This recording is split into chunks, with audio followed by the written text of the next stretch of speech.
Okay, welcome to the December 21st edition of Going Viral at GoingViral.news. My name is Jim Dingeman. We're joined in California with Ken Aaron. And here in the New York City area, we have Dennis Goldstein, Alex Stavropoulos, and myself, Jim Dingeman. I know we're going to have Mr. Jankowicz join us a little later. Now, let's go through some of the headlines today. We're going to play a little bit in another minute or so, the Omicron analysis of the Omicron announcement by President Biden today. And we can talk about it on the outside. Now, there is, of course, a update that Israel is now announcing a fourth jab for over 60-year-old people. And the FDA is expected to approve drugs, COVID pills, within the next few days. So we'll see how this goes, and we'll talk about that on the outside. Now, there is an interesting case of justice in the state of Colorado. There's a guy who basically skidded and killed a whole bunch of people in a truck accident. He was given 110 years for the fatal accident, and now he's had almost 4 million people ask for clemency. So, again, maybe later in the show we can talk about that. Now, in the West Coast, now I don't live in Los Angeles. I know Kenny does. I haven't asked Kenny to go drive down to the ports to see how choked up they are. However, supposedly, given the supply chain problems, the ports are choked up by the many factors that we've talked about in this show, but they're choked up by a pandemic holiday, if you will, descending upon them. Now, in California, I don't know whether this happened down in your neck of the woods, Kenny, but there was a 6.2 earthquake. Did that happen down in Los Angeles, Ken? No? All right. I can see by his face it didn't. And steps are being taken to target Omicron with an AstraZeneca jab. So we'll see how that goes. Now we have another person, surprise, surprise, Scott Perry. He refuses to cooperate with the January 6th Capitol attack panel. Again, no surprise. And the jury is in deliberation in the Kim Potter case, the accidental killing of Dante Wright. We'll see how that works out. Now, we also have Ghislaine Maxwell. The jury is asked to review the transcripts from 3 accusers. And remember, Ghislaine Maxwell is the lover, alleged co-conspirator with Jeffrey Epstein in all this sex pot scandal stuff. You know, Epstein bought an island where he'd bring down all these young girls. President Clinton allegedly went down there. Various members of the royal family went down there. So who the heck knows what's going to happen? Trump went down there, from what I understand. So we'll see what happens with that story. Also, there is a discovery of a perfectly preserved dinosaur embryo today that was preparing to hatch like a bird. So maybe we'll have a little bit of Jurassic Park coming into the picture to totally distract us from all the craziness we're dealing with these days.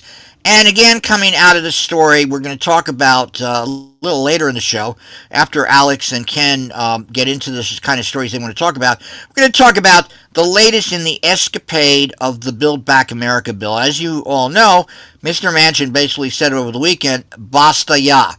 And so he is essentially put the mock nicks on it, and we're going to see what happens with this. Now, let me just get into what is going on with the Omicron thing. Now, this is a piece today from the, let's see, this is the NewsHour today. Let me see if I can share this with everybody. This is the NewsHour talking about this. And, I should add in terms of what's interesting about this story is that they've done surveys of the unvaccinated, and only 12% of those guys are willing to get vaccinated. So that's an interesting problem. So you have 30% of Americans who aren't vaccinated.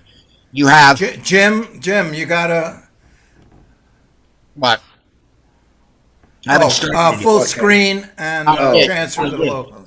I did. I have it at full screen ready to go. But I'm just pontificating a little bit on the global COVID situation before I get into this piece. And remember, we still have the situation in the rest of the world where there's very low percentages of people being vaccinated. Africa, 5 to 6%. And we're having these variants spring out of these very pools of people who are unvaccinated. And I have no doubt that we're going to have Omicron 3, Omicron 4, Delta 7, Delta 8 down the road with this ridiculous nonsense going on. But let's hear what Woodruff had to say about this today. This is Omicron, and this will have President Biden making his speech today. Remember, President Biden is at the lowest of president, even lower than Trump right now, which is quite a feat. But anyway, let's hear what he has to say. He is out tonight with new plans and new appeals to control COVID-19. He spelled them out. The new Omicron variant sweeps largely unchecked across the country. White House correspondent Yamiche Alcindor begins our coverage. President Biden's message was direct. Omicron is a clear and present danger, and the nation must act. Good afternoon. We should all be concerned about Omicron, but not panicked. At the White House, he laid out new measures that his administration is taking to combat a winter surge of coronavirus cases. 3 weeks ago, I laid out a COVID-19 action plan for this winter that prepared us for this moment. Today, we're making the plan even stronger.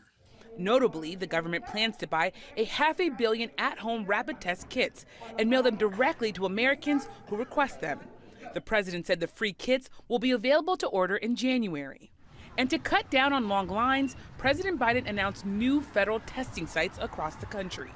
The first one in New York City will open before Christmas. Today, he defended his actions on testing. Mr. President, what's your message to Americans who are trying to get tested now and who are not able to get tested and who are wondering what took so long to ramp up testing? Or it didn't take long at all.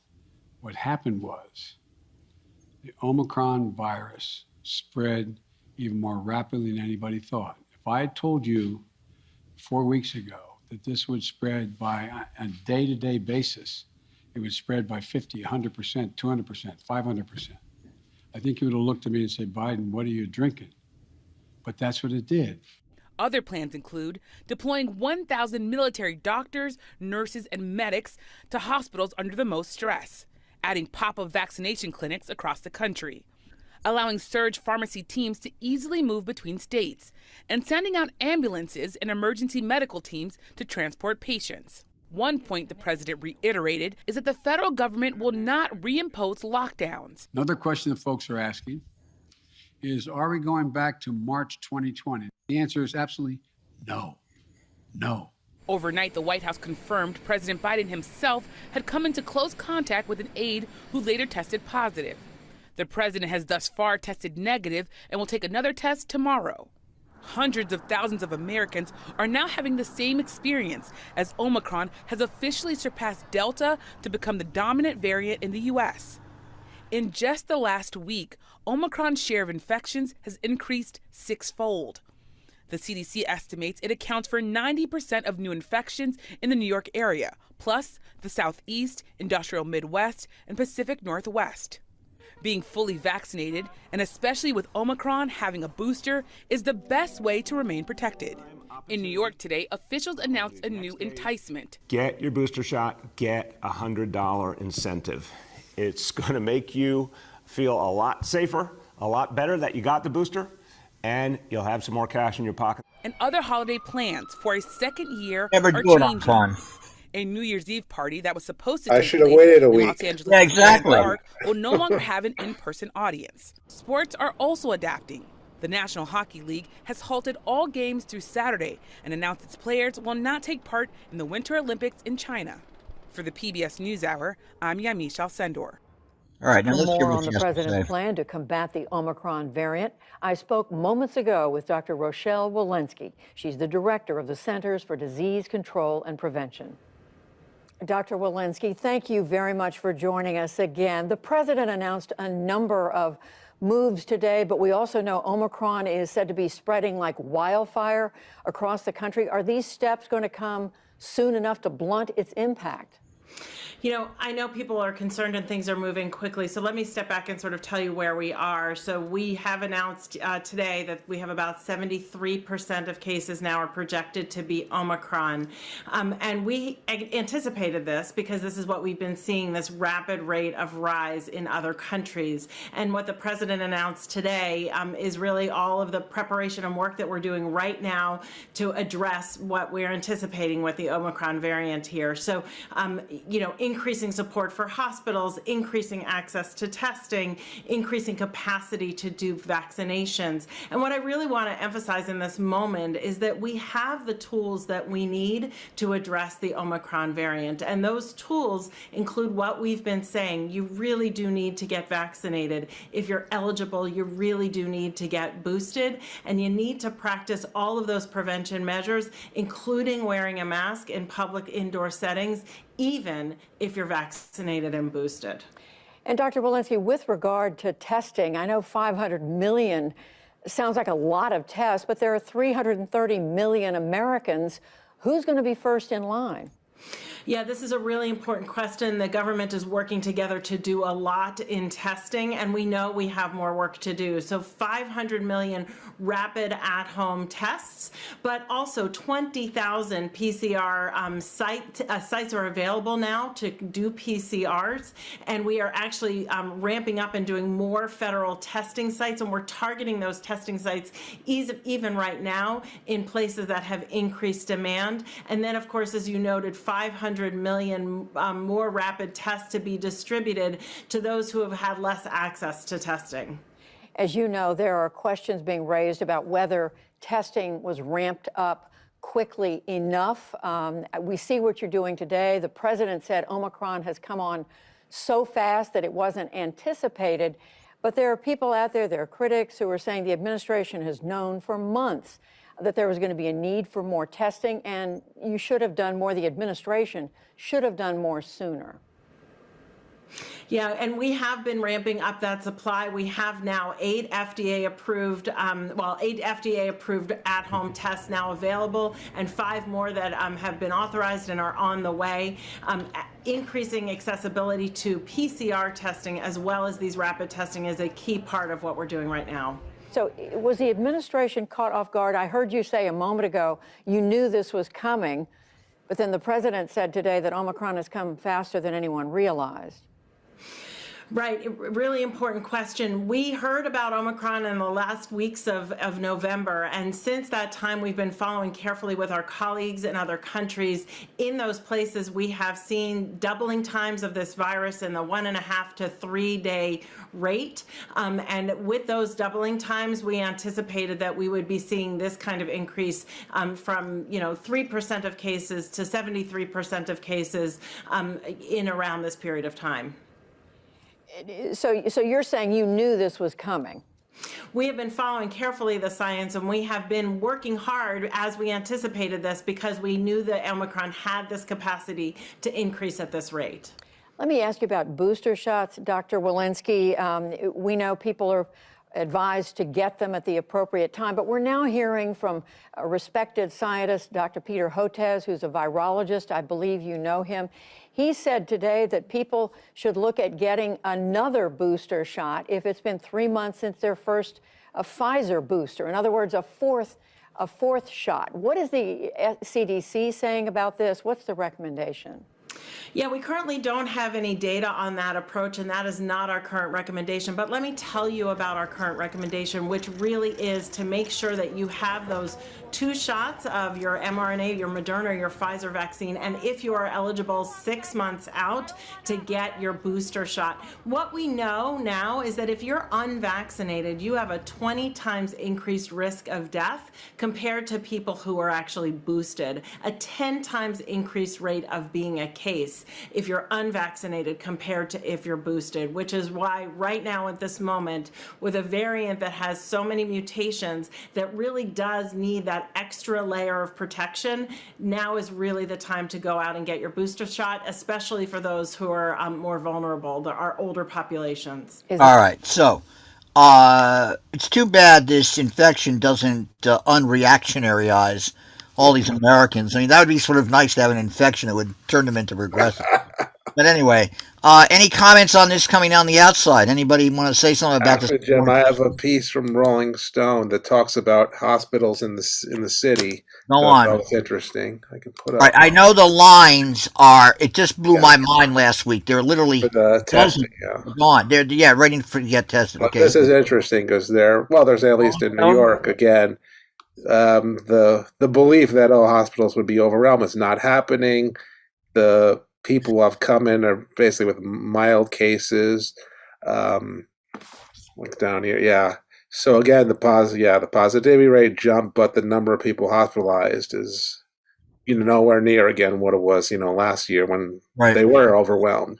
So I mean, that's a good news, obviously, and maybe again the signs that what they were saying in South Africa about it being the cases people being mildly affected could turn out to be true. Again, it'll take a few weeks for us to be kind of sure, essentially. But yeah, I mean, and of course, it's in keeping with the idea that as the virus would mutate, it would become less virulent and more transmissible. Just because that's that's what's good for the virus. It spreads further, it survives. That's what it's genetically predisposed to do. So right. And you're listening to Going Viral.news. This is December 21st edition. My name is Jim Dingeman. We're talking about the Omicron epidemic, if you will, end quotes. Ken or Dennis, do you have any comments before we move on to the next news story about this? Yeah, let me bring in a little bit of reality here. Here we Okay, go. we've had all this drama. Oh my God! Okay, let me just share this just to get a little bit more based. Just give me a second. Oh, I'll go here. There we go. Oh, he's going to have trouble with the sharing. Advanced things, and there we go. And here it is. There we go. Ba-da-boom. Yeah. And I'll just move this over. There we go. Can you see this now? Now we can see it, Ken. You don't? Now we can see it. Now you can see it. Okay. Great. So, and then let's go back here. This is the United States. These are the cases. And these are the so here we go. 12. This is 1220. So that's yesterday, okay? Mm-hmm. So it's going up. The cases are going up. Well, Omicron, Delta, Bing Bong, the next one that they haven't identified yet. The deaths are going down, even though the cases are going up. Right. And as soon as I talk to this, if you're a real Nancy on this, you're saying well, that's because the deaths will increase in the lag behind the cases. But I would say right now that the cases are going up, the deaths are going down. The vaccination is like nowhere. It's like the vaccination is way lower. Now, when we go global, then we've got more of a problem where basically the cases are, that's vaccines. That's going up. That's good. But the confirmed cases is on a zooming, and the deaths are going up too. But it's also a question of where. That's global. Half the world it's summer now. Again, the southern half. Yeah. Southern hemisphere. So those should have, and that may be one reason why South Africa the Omicron hasn't killed a lot of people. Well, anyhow, but we're looking at on a daily basis deaths. Okay, let's look at deaths worldwide. 7-day average, 10,000 deaths a day. 10,000 divided by 7.5 billion, right? Let's see what the deaths are. And really, you should compare it to what it was last year when. Okay, I have that. Yeah, just a second, I can show you that. That would be the more, that'd be the better comparison. Let's take a look at that. This is going back. That's when the last peak was. So compare the last let's go. Now, let's go back and see worldwide, right? So here we are here in December 20th, and here we are here in April 21. And if I go back, this is 2020. Yeah. Here's December. So it should peak in January. So it's almost up to what it was in January, December. It's almost that's cases. Now let's look at deaths. Deaths. So here's deaths. Yeah. And here's deaths. Well, you can see obviously the effect of the vaccination. Yeah, there you go. Deaths. So there you go. But again, you're looking at this is worldwide. So you're looking at 6,000 deaths per day. Well, about 7,000. Yeah. Divided by 7.5 billion people. People dying, Yeah, it's like 0.01 or something. choking on chicken bones and everything else involved, and suicides and motorcycle accidents and trucks Right. skidding and so forth. Again, there's a whole argument that the lockdowns kill more people through things like suicides and economic damage it causes to. That's right. Crazy, yeah. And the wife getting mad at the husband because he's not bringing in any money, whatever it is. So, or people complaining about the release of whether or not the I Love Lucy release is good or not. So anyhow, I'm just saying, keep a perspective on this. This is not the Black Plague. All right, So let's let's- bring Dennis. The That's Spanish what Dennis, flu. yeah. Dennis, do you have some comments on all this Yeah, latest? or tell us what Gary's been Yeah, saying. Gary, I would imagine what Gary's been yakking about. Dennis, you got on mute? Yeah. Go on. There we go, Dennis. Come on, let's hear you. Turn on your camera, Dennis. Come on. Dennis? All right. You muted yourself, Ken. Come on, Dennis. Dennis, give us your 2 cents. Let's go, Dennis. Let's go, Dennis. Come on, Dennis. All right. No. All right. Well, anyway, we'll get his Come comment. back to Dennis. Yeah. Now I'm just going to play a little bit of Meet the Press. This again will be, this is Meet the Press yakking about the collapse of Manchin's support for Build Back Better. Let's hear what these guys have to say. This is on Sunday on Meet the Press. We're back in our remote locations. I'm in a remote location because I've come into close contact with someone who's tested positive in the last 48 hours in my household. Also with us, PBS NewsHour Chief Correspondent Amna Nawaz. Phil Rucker is the senior Washington correspondent for the Washington Post. Former Democratic Congresswoman Donna Edwards, and John Podhoretz, the editor of Commentary. Well, we got a lot to get into here, and Amna, I'm going to just begin with you. It already was. Can you hear me now? Arguably a deflating political end for the Biden Ken, you want to administration. stop this so we can? And an exclamation point apparently this morning with Joe All right, hold on. Jim is doing it. Stop it, Jim, and let's go to Dennis. All right, Hey, fine. there's Dennis. I can even see Dennis a little bit. You got to push the camera down a little bit, Dennis. All Can you right. hear me? Yeah, we hear you Dennis, fine. So tell us what you're thinking about. So what do you think all about this COVID Omicron, stuff. Dennis? What do you think about all this? What I think about it is that in the United States, we have a propaganda towards the vaccines. And anytime the infection rate goes up, they keep stressing that everybody has to get vaccinated. But that leaves out other remedies. It leaves out nutritional aspects too. I personally think we're just being propagandized, and there's a lot of lying going on. I'll leave it at that. All right, that's a fair comment. All right, let me get back to this. This is the. I just want to throw in on that behind Dennis. Right. All this news, that lady up there, boy, Jesus Christ. Someday she's going to answer a question. But, not a word about, like, taking aspirin or there's some hope somewhere that there's going to be treatment. There's something you can do besides just wait until you're choking to death and then you go to the hospital. That there is some kind of treatment. And people have been working on it. And it is news, but it's all alternate news. It never comes up on the only thing that comes up on the major media is, oh, this is horseworms, just an attack on anything that can help. All you can do is get a vaccine that the government issues. That's all. You can't get anything else. I'm not even going to bring up the alternative healthcare. I got an electric one. There's a thing called colloidal silver, which I'm sure some of you have heard about. There's other things you can do. Yeah.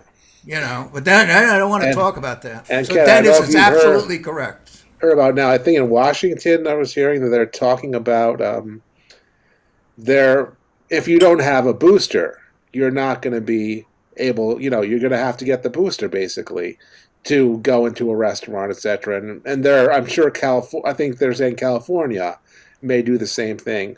So they're basically like, whatever vaccination you've gotten is going to be wiped out Ken, Well- you're muted. You're muted. When you start seeing it on the drinking fountains that says vaccinated, unvaccinated. Oh boy, yeah. That's ridiculous. Look, I might have dinner with a cop Christmas dinner with a cop who resisted getting vaccinated and then had to cave in because he was going to get fired. Right. And he had to get 2 shots, and I think he might have even had to get a booster. I'm not sure. Probably he's going to have to get a booster. So I'm sort of eager to interrogate this friend of my son's when he was a kid. Yeah. Who's now an anti-vaxxer cop, a New York City cop. But let me get back to the story we were just talking about beforehand. I might have lost it. Oh, here we go. Okay, here we go. Now, they were just talking about the... did this come on the screen here? I can't even see Not there yet. Not yet. Oh. It says you're screen sharing, but we don't see anything. Oh, it didn't come up. Weird. Let me just see again if it comes up. America is waiting for you. Yes, exactly, America. Okay, how's that? Is that there now? Gorgeous black and white. Jen Dingeman has started screen sharing. That's all it says. Ah, interesting. All right. Well, so c'est la guerre. Let's move into. I'll get that fixed later. Let's go to what Alex has to share with us. Go ahead, Alex.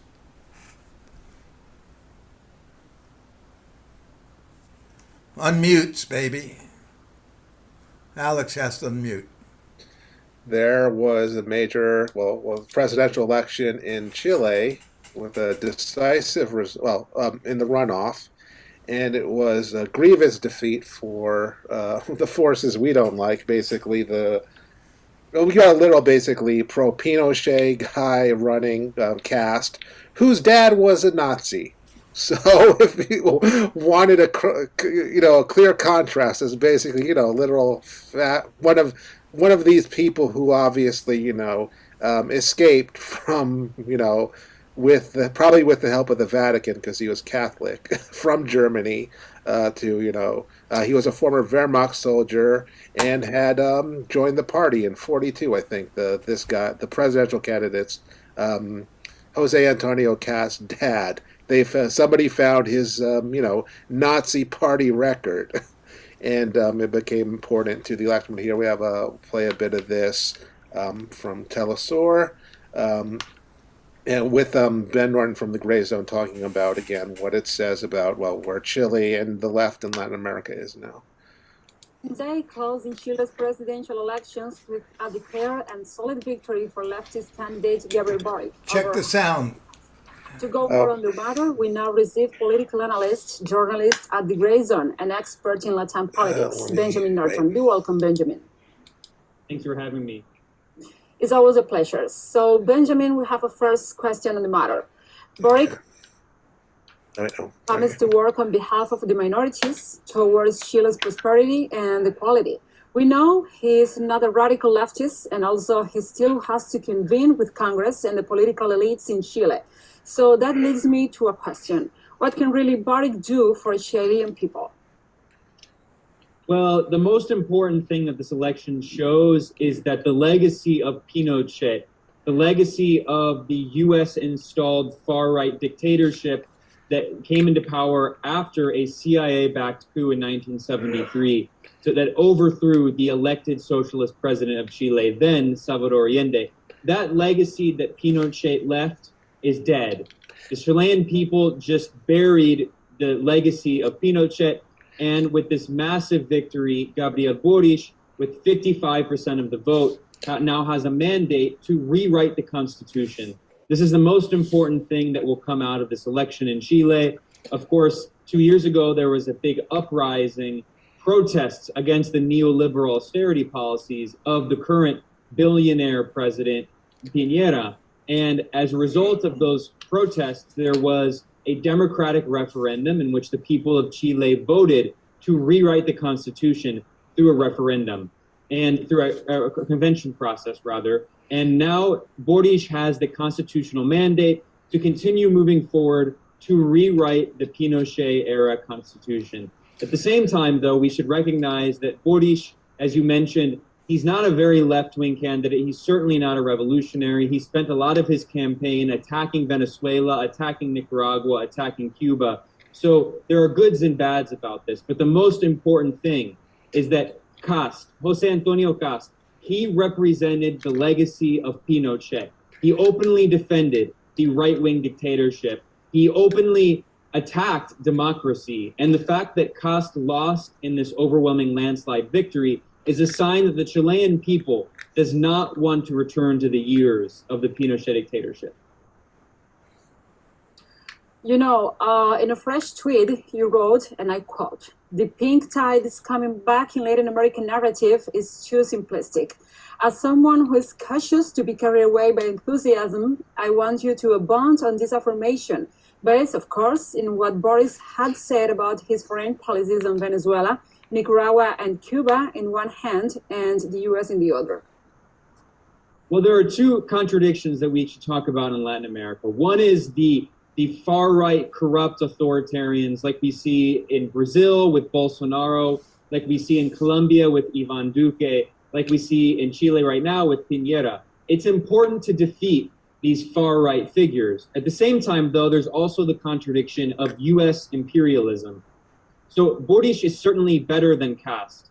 Boris is going to be an improvement on Cast because Cast was, again, he's the son of a Nazi, literally. His father was a member of the Nazi party under Hitler, and he wanted to bring back the Pinochet dictatorship policies. So that is important. But at the same time, when it comes to the other contradiction of imperialism, Boris is very weak. And the reality is that more and more in Latin America, we see that there are two different kinds of lefts that are in power. There is the revolutionary anti-imperialist left we see in Venezuela, Nicaragua, Cuba, and Bolivia, which are part of the ALBA, the Bolivarian Alliance. They're trying to fight to unify Latin America and the Caribbean, to resist U.S. colonialism, and to be free and independent and sovereign. And then there's another left that is more moderate and that is not anti-imperialist, and it can do some good things. We've seen, for instance, that Alberto Fernandez in Argentina, and AMLO in Mexico, and now Boris, they will be able to accomplish some important things of resisting neoliberal policies and creating new progressive policies domestically. But the problem is that they sometimes do that at the expense of the leftist governments in the region. So I think the challenge now for Boris, he's going to have to choose. Is Boris going to ally with Washington against the other countries in Latin America? Or is Boris going to work with his allies, work with his neighbors in the other parts of Latin America and the Caribbean, and unify the region against U.S. imperialism? I think that is the most important question going forward for Chile. You know, I made the same question to Denis, and he told me that's the $1 million question, you know. Okay, great. You know, because I wanted to ask Alex a question. Alex, so you're saying Koch, the other guy, the guy was on the... Cost. Juan Antonio Cost. Cost. His father was a Nazi. Yeah. Not Boris. He didn't. He was the Jim can tell you, members of the Wehrmacht did not have to join the party. Was not required. Just an ordinary soldier, I think. So he made a choice in 1942 to sign up for the Nazi Party in the middle of the war, which suggests some kind of ideological. But that was Kost's father. Yeah. Well, not again, Boris. Boris is president, so stop talking about Kost. He's gone. Well, it's important because, again, he was such also so pro-Pino, literally talking about, okay, we want to kind of go back to the dictatorship, essentially, and was even saying things like, oh, we want to start throwing people out of helicopters again. Okay, I heard that. I heard Boris doesn't take over until March. Is that correct? Right. Why so long? It's there. Well, again, how it takes, 3... we have the election in November, December, January, 2 months. This is it's a little bit long. It's 4 months instead of 3 months, or 2 months in our system. That's just, I don't know. That's how they're constituted. And how old is Courage? He looks like he's 35. He's in his 40s. He's in his early 40s. He's a very young guy. Yeah, he's like very young. That's good. Yeah. It's like the guy in Canada, right? Yeah. Like Trudeau. Trudeau. Yeah. Very young. Okay, great. Very young guy, so he could, be around. What do you think about the election? We heard Also, that guy. good. I'm glad that they rejected the fascist. Essentially, that's always good. Any win for the left in an election is good in my view. In most cases, he's talked about some very good. He wants to essentially create a national healthcare system, which, because of the Pinochet legacy, Chile doesn't really have. They have, and there's even some talk about them. This would be a major impact on the international economy, possibly nationalizing the copper industry, which of course was the one reason why Kissinger and friends and Nixon overthrew Allende in the first place, because they wanted to control the copper industry. Chile was a major part of the copper industry, and they didn't want to socialize. Are they having difficult financial status, GDP and stuff, etc.? I mean, they've had, the usual problems with the, extreme capitalism base. Again, because of the Pinochet legacy. Chile's always been very, right-wing economic policy. They privatized even their pension system is basically privatized to, much greater extent than, say, our Social Security. It would be like, if they let you play with your Social Security on the stock exchange, they privatized the which actually, to get back to Jim's story about Build Back Better, one of the things Biden has continued what Trump started this policy to basically kind of ghost privatize Medicare. And Biden is basically continuing all that. So that's something we obviously have to keep, that's going to it'll affect me and you guys, but, it's something we should, if there's any steps in that direction, obviously we should fight them tooth and nail and, mobilize the AARP and all of that if they make any. I mean, That's what they've done. That's what they did to the NHS in England. They've been stealth privatizing it for years. Okay, great. So let's go to Denis, because Denis, you must like this. This has got to be a win for the people, don't you think so? Denis, can you come back? Dennis? I see you there, I think.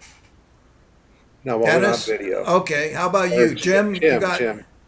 Give us your take on this.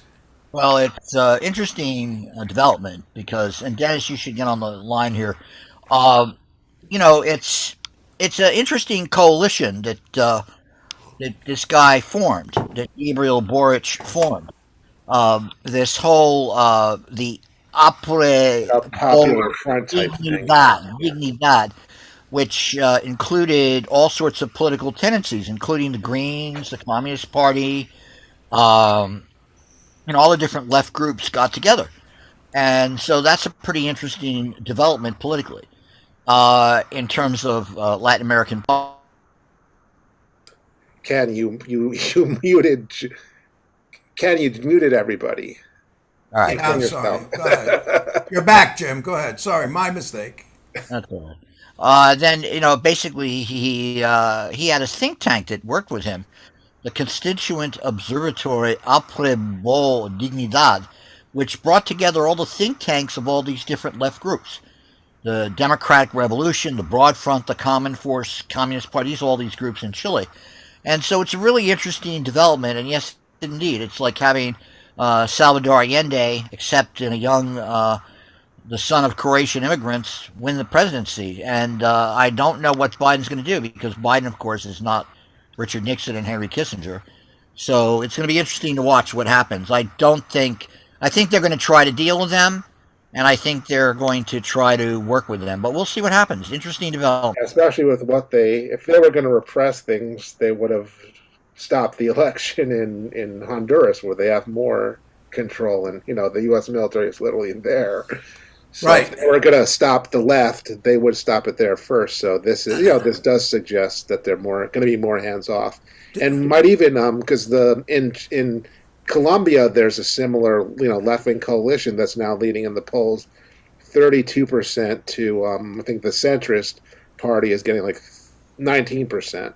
So again, it's a lot of candidates in that one, but that one, and And that'll be very interesting because, of course, we know Biden himself created Plan Colombia, which is the anti-FARC, anti-left wing, using violent repression for including extrajudicial killing to keep the left down and just for some of our listeners, what's the FARC? Oh, sorry. Let's see. It's like it's basically left-wing guerrilla group, very strong in Colombia, though. It's the guerrilla group, and mostly indigenous, and And Biden was opposed to them. They basically spent billions of dollars to fight them and to back the guerrilla group. Okay, yeah. So I just wanted to ask Jim: do you think that Boric? It's Boric, not Boric. Boric, yes. Boric. Do you think he's the Kennedy of South America? He's young. He looks good. He's not overweight. He looks charming. He's 40. He's young. He's younger than Kennedy because he's in his early 40s. Well, we'll have to monitor how the United States is dealing with Chile. It'll be very interesting to see. Okay. Dennis, are you back, Dennis, to comment? Come on, Dennis. This is your time. Yeah, this is your topic. You never know with Dennis. I don't know if we have to get a wellness check going. Okay. So who's got the next piece? Who's got the next piece? Ken. You haven't played anything, Ken. So all right. I don't know. Let me see. 1 second. I've got to go to it. No, I don't have it. Wait a minute. Okay, I'll do it, but just give me a moment here. So what I've got is U.S. border stuff. How about that? Okay. Okay. Let's go. So let me get Sounds to interesting. Who is the outlet, though? I don't know. Probably a BBC. 1 second. Now I got to go to share. And I don't know why it doesn't let me share. I don't know why I don't see the screen like that. So I have to go to the advanced. Here it is. Wait, there we go. But take off the... Oh, wait, are you getting sound? We're not hearing it, Ken. Okay. Nope. I got it. I got to go up here. There it is.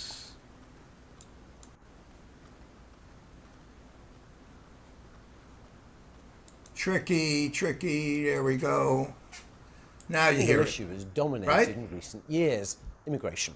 For President Trump, it was almost the only lens through which the White House considered its relationship with its neighbour to the south. Well, now, under President Biden, migration remains the priority as record numbers make the journey north.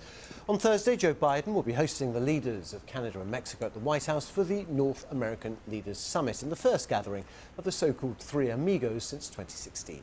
Laura Trevelyan is in Mexico City. Dawn is breaking over the Zocalo here in Mexico City, which was once the ceremonial heart of the Aztec capital. Behind me is the historic National Cathedral. And as you were saying there, immigration is really the #1 issue in the US-Mexico relationship. But what's been happening under President Biden's watch is that so many immigrants who think that it will be easier to enter the United States because he's not separating families at the border as President Trump did. He's not trying to build a wall. So there's been this record surge of migrants, by the way, from across Central and Southern America, trying to cross Mexico's southern border to get to the United States. And now what's happening is migrants are attempting the trip as a single group. And our correspondent, Will Grant, met them as they travelled. It has become the defining image of modern Latin America. Migrants on the move. Setting off before dawn, some 4,000 migrants from Central America and the Caribbean spent weeks making slow progress across southern Mexico. Clutching their children as they walked, led by little but their faith, they'd come from all corners of the continent. Yux Vivarona left his native Cuba 7 years ago. He moved to Ecuador, where his daughter was born, but the family income has halved during the coronavirus pandemic. Reaching the United States, he says, is their only hope. For Cubans, the doors to the US have always been open. That's no secret. With or without immigration policies that favor us, Cubans have always got in. It's been harder with the Remain in Mexico policy, but I think that's finished for good now. In a gathering of migrants this size, one hears the full cross-section of problems in Latin America, from economic ruin and political instability, You won't believe to it. climate You don't have to. change and COVID, from Cuba to Colombia, Haiti and Honduras. But although the push factors at home are more acute than ever, many are finding it hard to settle in Mexico too. In fact, a record number of people have applied for asylum in Mexico this year. Between January and October, there were 108,000 asylum requests.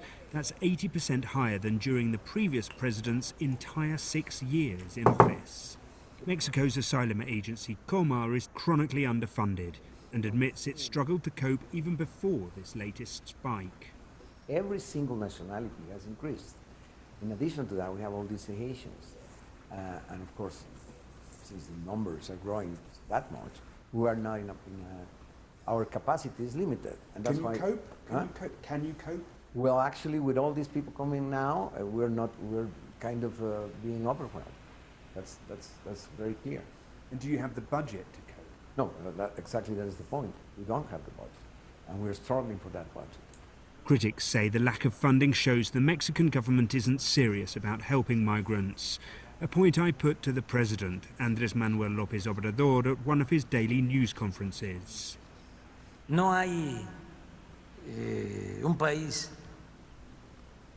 There is no other country that designates as many resources in proportion to its economic capacity as Mexico to help its people, especially the poorest. And Mexico remains in solidarity with the migrants too. Mexico and Washington speak of creating a $4 billion development fund for Central America to dissuade people from heading north. But in truth, it will take much more, both in money and time, to tackle such an ingrained continent-wide issue. Will Grant, BBC News, Chiapas. Okay, and I'm going to pull up this other graph here that we want to take a look at. And this is immigration trends in the U.S. from 1919 to 2019. It's 100 years. So I hope you can see that. Yeah. The most immigrants were, I'm going to stop it for a moment. Italian, yeah. It's German and Italian and UK and Canada and Poland, Soviet Union, Switzerland, blah, blah, blah, blah, blah, right? Okay. Now, here we go. Who's popping up there? Soviet Union popped up, and Italy and Germany, and there, where are we? 1926. There's the year in the lower right, okay? So 28. So it's still Italy and Germany. 1930, Italy and Germany, UK. UK. Is still pretty. Switzerland. I was right. Canada. Well, it's going to shift as soon as we get to 1950 or something like that. Yeah. I'm going to speed it up a little bit. Well, I should say, what, 64 is the big. That's right. That's when it changed. 60. So you can see, Mexico exceeding Ireland there. When was that? Yeah, that's it. There you go. Yeah. Mexico. Well, that's what the migrant workers probably, right? I think a lot of them came for the war industry, right? For jobs then. Yeah, they came for the war, the Vaquero policy. Yeah. It's only 11 million though. You also see 1950. My people going up, Greeks going up a little, well, or somewhere under 60,000 a year. That's pretty good. And I could speed it up a little bit more. Right, the Swedes are going down. All right, I mean, yeah, probably some of this is also like Eastern Bloc, like you can. Here we go, 63. You can see 65. Cuba. You can see Here the comes Cuba. Yeah. Mexico, look where Mexico. Whoa, Mexico. Yeah. Whoa. Over everybody, yeah. But look at. Low, not only above everybody. It's look at the Poles were big, and then they dropped. No. But look at the Mexico. It's 3 times as big as anybody else. Oh, yeah. Look at that. 4 times, 5 times. 1982. It's up to 17 million a year now. 19 million, 20 million. Look at that. That's 88. It started in 68. It was 88. Right. 20 years, 30 years. 4 or 5. Look what's going on there. Puerto Rico, Philippines, China, well, look, Cuba. Haiti is moving up. Look what's going on here. Dominican Republic, too. Look at that. Yeah, these are. I mean, there's almost all a lot of Latin It's American. dwarfing. It's Look at dwarfing everything. El Salvador going up consistently. This is after 9/11. Look at that.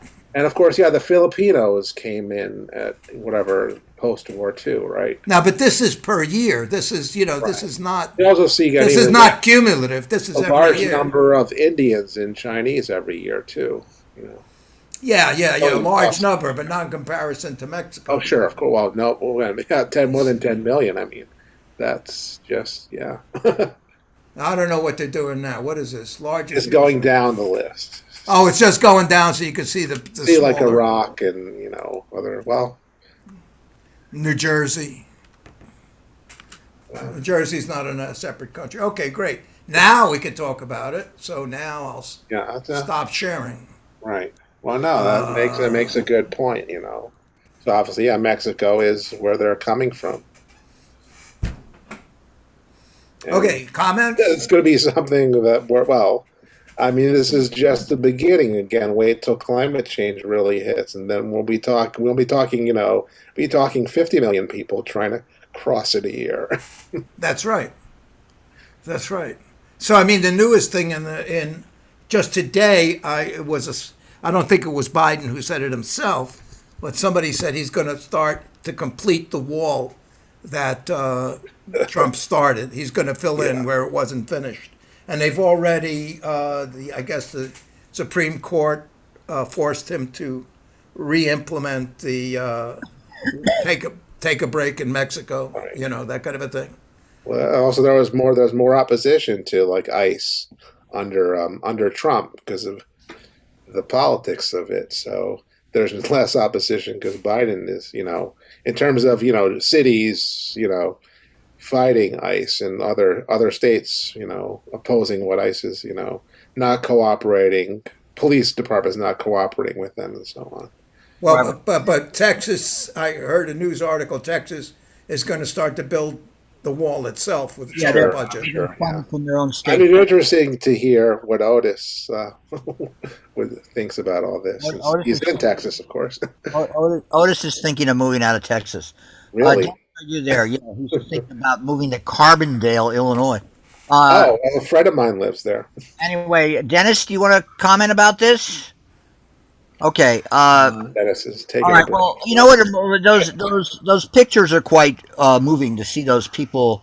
It reminds me, frankly, of the Children's Crusade or something like that. Yeah. It reminds me of what some of the Crusades must have looked like, because to those people coming up to the United States, it's sort of a modern-day secular crusade.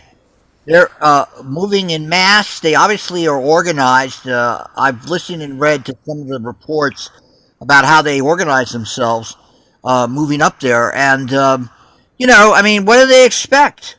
I mean, these countries have economies that have collapsed. So what the hell do they expect that people are going to want to come to the United States? This guy's Cuban. He's right. He probably will get treated better on the border if he's a refugee from Cuba. Yeah. So we'll see what happens with all these people. I mean, they have those special laws, I talked to somebody who lives in Chula Vista today, which is, not that far from the border. It's east of San Diego, and he's married to a Mexican-American woman. He's Irish-American, and he's traveled throughout Mexico. He's gone to most states in Mexico, and I know that, Kenny, if you live in California, you can travel across to Tijuana at the drop of a hat. People do that all the time. My impression all the time when I lived in California or was working in California was that all the Mexicans, these guys were just up here to make money to help support their families. I'm talking about back in the 70s. I'm not talking now about people who stayed and changed, but I've always found that the vast majority of people are just hardworking families, and they come in here to improve their lives. And, a lot of Americans who are in the lower classes who've been displaced because of economic change for the past 50 years, they got their resentments. They're out there. Some of them are out there supporting Trump. So that, to me, is an unfortunate outcome of everything that's gone on for the past 50 years. But, I just look at these things and I say, I don't agree with Biden's policy. I think we should have a more enlightened approach to these people coming in there. And I know that the issue is, if you give them an inch, they're going to take a mile. That's probably the approach. But, Wait a minute, Jim. What's your position? I have relatives who were sent back twice. Actually, my grandfather was sent back 3 times to Spain. So when I look at these kind of situations, I say to myself, hey, I'm lucky compared to most. Like it could happen to these people. I wouldn't, Jim. I wouldn't be in this country if not for chain migration that the Trumpers will declaim against. Obviously, they don't care as much since I'm white. Probably think I contribute greatly to unlike those other people who they despise. But yeah. Well, yeah, but like look, when I was in Arizona, when my mother lived in Arizona, I used to watch people act towards first generation immigrants who were working in Arizona. In other words, they were Hispanic people, and these people would, and some Anglos would act like complete assholes to these people. Oh, sure. Or you'd watch in the morning when they gather to work. Because I know in Los Angeles that happens too, Kenny. I know that a lot of guys will go pick up. It happens in Queens. There are areas in Queens where undocumented Mexicans and Central Americans come and gather, and people hire them to do work. I know guys who do that all the time. I will not name them over the air, but I know they do that. And, again, these people are here to make a buck and support their families. It's really as simple as that. And so, they contribute to the economy of America. They contribute, they buy goods, they pay rent. So, sometimes I think that most of these people who attack them are just a bunch of racist scumbag idiots. Okay. So Very compassionate of you. What are your thoughts, Ken? Well, I can't accede to Jim's empathy. He's very tolerant of people who don't agree with him. And this is like a one-sided argument, and I don't want to be the other side of it. But I think it's a flaw if I were to make all my judgments based on my own personal experience. I know lots of people who do that. My mother told me this. When I was in New Jersey, that. When I went to the party, this girl rejected me. I hate women. Personal experience, Personal experience. What's your personal experience with transsexuals? We'll form our policy based on that. It's ridiculous. We all have stories like that. I spent two summers hitchhiking around Mexico. I know what it's like and stuff. But that's not the issues. Those are not the issues. They're economic issues. And it's a question of sustainability and standard of living and working economies and failed economies. And the greatest good for the greatest number, at least you should think of that. We live in a democracy. Isn't that really based on majority rule, basically, without oppression of the minorities? But it's still majority rule for the benefit of the majority. So, and there you go. Okay, so they said, well, there you go. Now Mexicans are the majority. So there's a flaw in your argument, Ken, because if you don't let the undocumented immigrants vote, they're part of the majority, right? No, they're not. No, it's a citizen. They're not citizens. But you want to? So wait a second. Do you want to go with that? They say, well, let the guys who live in Mexico and Honduras and Nigeria, let them all vote for the American president too. They're not citizens either. Well, that's what. There's some thought that, somebody comes over the border, they're a citizen. No, I went to France. They didn't make me a citizen. Yeah, but that's the kind of bullshit the right wing argues, man. Oh, there you go. What's the difference who said it? I just made that up. I don't know what the right wing says. No, you didn't. You're just that's an ad hoc attack. You're saying, that somebody else said that. It's wrong. Why? No. They say that the reason why these immigrants are being allowed in is precisely. I mean, you listen to Trump; he'll sit there and gets these guys whipped up because he says, I don't care. What's the difference who said it? Is it right or wrong? Well, it doesn't matter who said it. It's bullshit. Because he will whip up all these guys and say, they're letting all the immigrants in and they illegally vote. Look at what happened in Las Vegas. That's where those stop the steal arguments come in because they say all these illegal immigrants are. Is it true or not? It's completely true. Is it true or not? It's either true or not true. Well, it's not true. It's not. Okay, great. I mean, how many they had the AP did a study last week. They only came up with 459 people who falsely voted around the whole country in all these states that they've been contesting the vote. So the whole thing is a bunch of bullshit. Yeah. Okay. Great. and you know, and like in New York, they're extending the ability of undocumented. This is controversial to vote in municipal elections. Yeah. And I think that's great. Why Good. not? Why not let them vote? Because they are here paying taxes. They should have a say in what happens. Okay, great. So then, okay. So you just discussed that. Do you think we should just open the border and let anybody come in? Well, I think that obviously no. Okay. Why? Why not? What do you mean, why not? Because we don't. I want the people who have HIV and people who have COVID-19. They need the most help. Let them come in. Here's where we get into the kind of arguments we could say that are critiques of capitalism, because our society and most societies are not organized in a way to humanely share and work with each other globally. All right. We should, okay, so where is it? Who did that? Frankly, our sense of humanity should be, in the realm of Star Trek. It's not there, obviously. So humanity is bound by narrow nationalism and the inability for countries to share their resources in some common sense way. Because all we're going to face now in the next 20 or 30 years, I mean, it's sort of funny. I was talking today to this guy in Chula Vista, and I said to him, who's going to care about the lessons of World War II 20 years from now if the rise of the sea is 5 to 6 feet?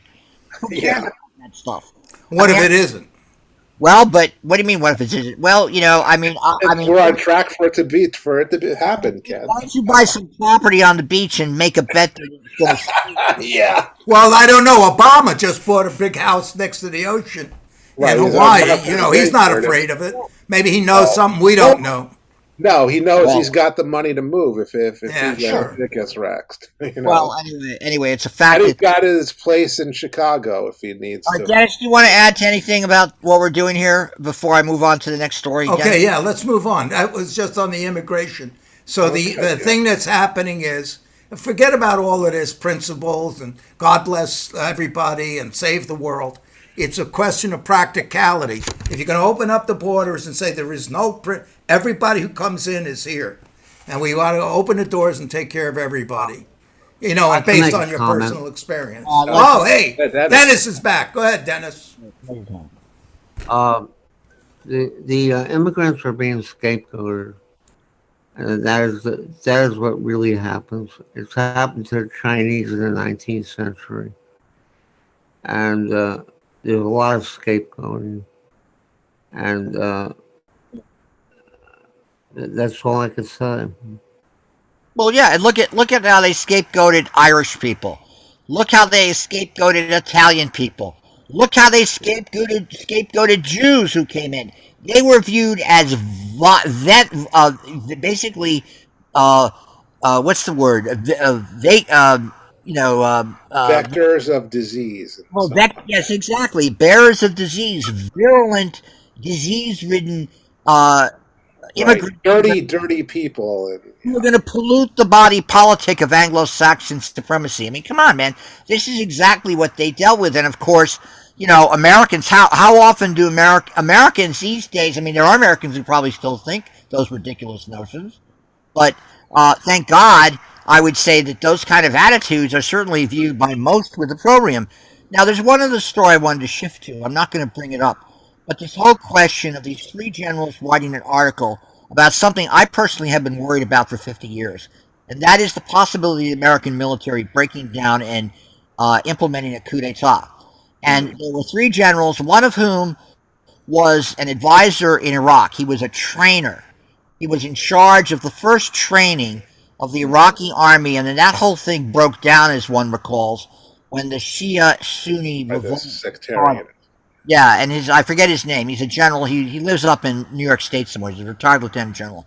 But these guys wrote an piece which basically said, given the trends of what are going on in the United States, particularly with the kind of attitudes towards the election in 2024, there could be a situation, and given the fact that 1 out of 10 people down there in Washington were veterans, there were active duty guys down there, we have a possibility that if you have a president like Trump who comes in and is able to pull the kind of crap he's aiming to do, where having state legislatures nullify votes, what could possibly happen? You could have a breakup of the army, of the armed forces of the United States.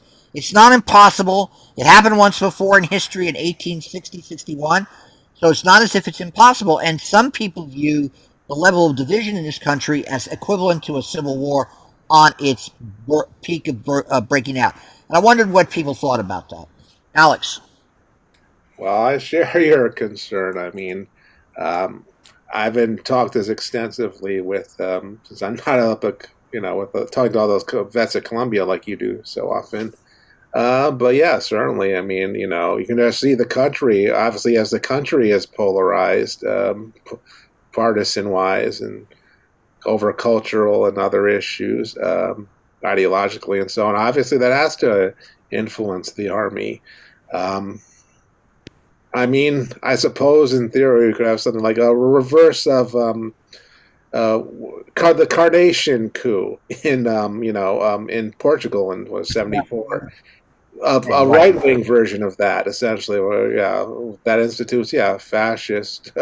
Well, yeah, but see, the difference is that there is a tremendous loyalty to the Constitution. True. I mean, I know that Trump just called General Miley a dumb motherfucker. That happened, I believe, a week ago. But anyway, I was wondering, Dennis, what do you think about that? I know we've been talking about this. What do you think I don't know if you're aware those three generals wrote this. What? Three generals. What are you talking about? Three generals wrote an op-ed piece in the Washington Post last week where they predicted that if trends continue, we have the possibility of the military in America breaking up and some of them involving themselves with the right wing in a coup. What do you think of that possibility? Probably not. Why? I mean, anything's possible. Yeah. But it's unlikely. All right. Okay, fair point. That's all I have to say. All right, Ken, what do you think about that? You got to unmute, Ken. You got to unmute. You have to unmute. I know. I was just trying to look it up. There was an attempted coup in the U.S. from some military leaders, and it was stopped by one person in the military. I can't remember the name of it, but it was... That was Smedley Butler. That was right. Smedley Butler stopped it, right? Well, he blew the whistle because his brother was a senator. But anyway, from Pennsylvania. Right. That's what happened. But go on, Kenny. What do you think of that? Well, I guess, of course it could happen. It's not likely, but nothing is until it happens. Then it happened. We've had 9/11. We'd have earthquakes. You had Krakatoa. You've had we just had tornadoes ripping through Kentucky, and then another thing that happened later in the week, a big dust storm that killed 20 people. We could have a cataclysmic climate change event. Anything could happen. Oh, Donald Trump became president, so anything's possible. I mean, that shocked. That was the biggest shock we've had in like 100 years. How did this buffoon become president when everybody knew Hillary was going to win? Why did that happen? So of course it could happen. I don't know. I guess it's a question of what side are you on. There you go. Well, anyway, I wanted to shift the issue into a discussion of China. Yes. This is a conference that was held. Now, there's been several amazing conferences held. One has been unfortunately not recorded. It was called Living Socialism. And what it was a bunch of scholars from around the world dedicating themselves to talk about the meaning of the birth of the Chinese Communist Party. And what they did was they held about 50 seminars from around the world, starting from the pre-revolutionary period in China before the Communist Party was formed. That was formed after the 1919 May 4th movement in China. And this is a different effort. This is an effort by the Transnational Institute in China. This is the sixth of their seminar series. And this is there's a whole bunch of speakers in this. I'm going to play these speakers in the next couple of weeks. Because what they did is they gave, frankly, one of the most intelligent discussions I've heard, period, on the whole question of policy towards climate change in China. Much better than what we hear, frankly, way above what we hear in the mainstream media. So this is an English journalist, as you can see, and she's going to talk about how Chinese climate change policy has evolved. And I'm going to play her first segment, which is about 10 minutes, and then we'll stop, and then we'll move on to the next stories. But this is Isabel Hitton talking a few weeks ago at the Transnational Institute in Amsterdam. You're listening to Going Viral and Going Viral News. I'm joined with Ken Aaron in California and Alex Stavropoulos, Dennis Goldstein. We're missing Michael Jankowicz tonight, Gail Arnow, and some others. And this is a piece on global climate change policy of China, the People's Republic. Isabel is a long-term friend of TNI. She's a London-based journalist and founder of the China Dialogue Trust, which has published on China's climate and environmental challenges and is a really key resource, which I highly recommend, and has been publishing since 2006. China Dialogue is an independent, not-for-profit organization that publishes now in 9 languages across 4 platforms. And Isabel's going to give us a little, it's going to be a gallop through of China and the environmental issues it has faced in the last 2 decades. Over to you, Isabel. Very glad to have you with us. Thank you very much, Nick. And just let me make sure I share the right bit. My job was to have a quick gallop through where China is in terms of its climate and environmental policy, and I thought it might be helpful just to take a quick historical view. You know, China's development choices. China becomes an issue in international climate policy around the time of Deng Xiaoping's opening up and reform push, which follows 1989 Tiananmen.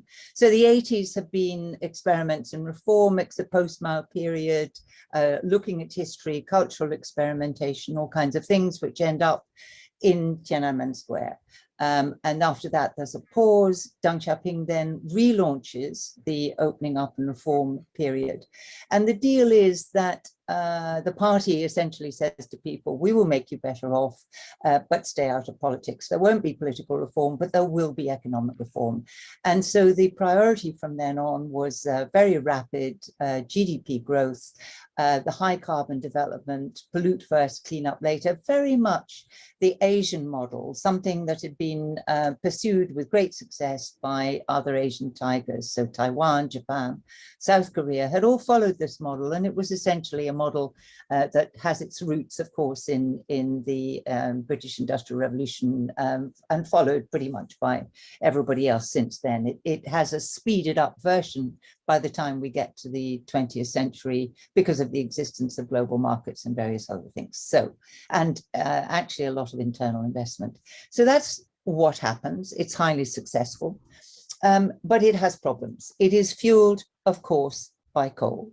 And coal, why coal? Well, that's what China has. It's not a cost-free option because you know, there are very heavy costs to, for example, water nexus. China's very short of water. Coal used a lot of water.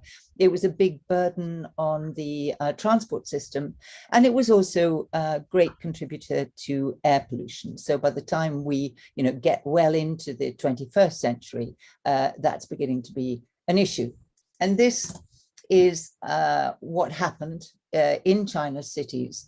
It was beginning to happen really by the middle of the first decade of the century, but it escalated till, you know, 2012, 2013, you had really serious smog events. So you have a newly urbanized middle class, much more prosperous, with their one child in their newly built flat, with their slightly higher value jobs in many cases. And they were living in cities in which the air was barely breathable. And they began to object to this.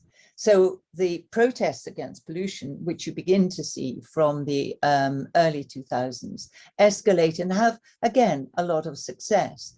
So you have an emerging middle class with a growing environmental consciousness. You also have an emerging formal, if you like, social movement around environment. So the first NGOs are beginning to flex their relatively small muscles, but relatively influential.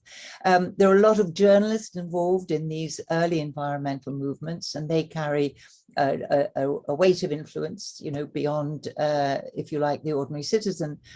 And there were also many sympathetic officials who were working conscientiously in things like the Environmental Protection Agency with almost no political or economic power.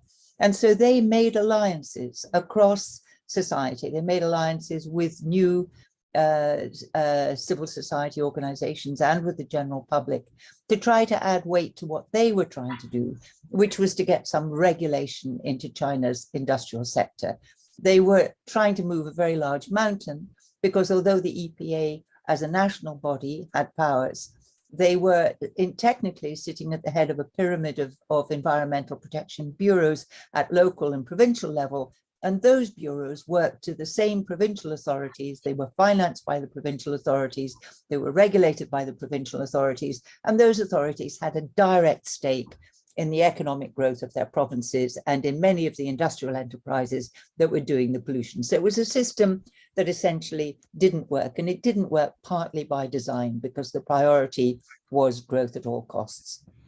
But that was beginning to cause a lot of discontent. And around this time, they don't publish the figures anymore, but there were around 80,000 serious environmental protests a year by, in the middle of the first decade of the 20th century. So it was beginning to be a political problem.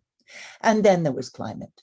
So China had always been part of the UN process on climate. It was the non-Annex 1 signatory to the Kyoto Protocol.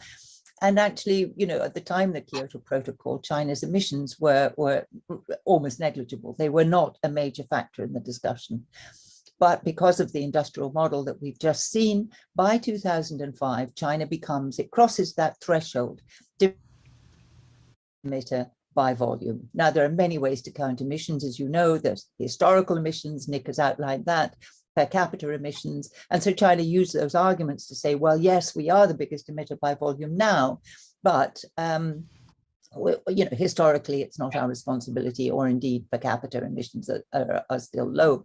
However, in policy circles, it was understood that China's position as a leader, if you like, of emerging economies and vulnerable countries was going to have to be recalibrated once China became the biggest emitter, because it wasn't a very good look. And indeed, in Copenhagen, at the catastrophic Copenhagen COP, there was a moment of confrontation between the Marshall Islands, highly vulnerable small island state, and China, which essentially said, China, you will become our problem, or you are our problem now, along with the other big industrial emitters. So China then began to educate the Central Committee and the Politburo on climate change, and a climate policy began to emerge.